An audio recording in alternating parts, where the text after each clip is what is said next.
have rights. The Constitution of the United States tells us it's so. Our culture teaches it so. Whether or not those rights are equally and justly distributed is, however, a question that clearly divides us. For example, do people have the right to not be under undue suspicion by law enforcement because of the color of their skin? Do all persons deserve to be fairly treated by those enforcing the law?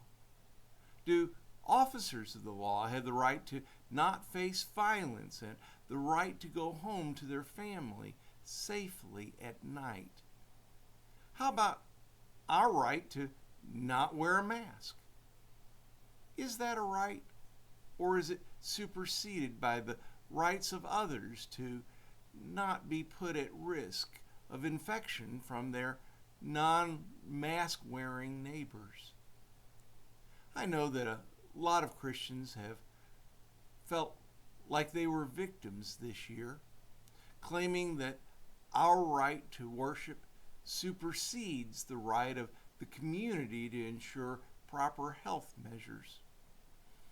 Because faith for me always needs to be grounded in the scriptures, because I always want to go first to the Bible, I've wondered what precedents we can find in the Bible. In 1 Corinthians chapter 9, verses 3 and following, we find Paul saying, "This is my defense to those who would examine me. Do we not have the right to our food and drink? Do we not have the right to be accompanied by a believing wife, as do the other apostles and the brothers of the Lord at Cephas? Or is it only Barnabas and I who have no right to refrain from working for a living?" Then he answers his own question in verse 15. "But I have made no use of any of these rights," he says. As a Roman citizen, Paul had way more rights than many of his Jewish friends, and he wasn't above appealing to them. He also had rights that he knew in faith, and he doesn't mind pointing them out in the passage we just read. The right to food and drink, the right to travel with a wife, the right to earn money while working in ministry.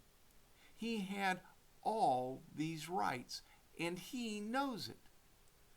But, and this little conjunction is the change that Christ makes in our lives, but he has made no use of any of them.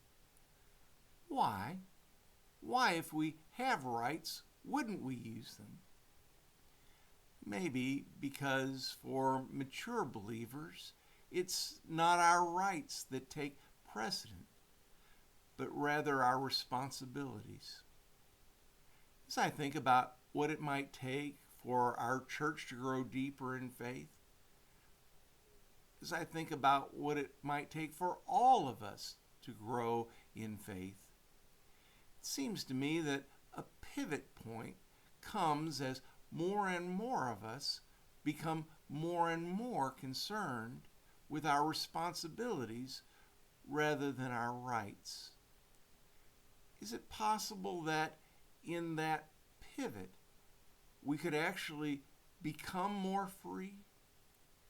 It seems to me that those most free, and please don't miss the irony, are those who are free not to exercise their freedoms, choosing instead to put their responsibility for others and the mission of God's kingdom first.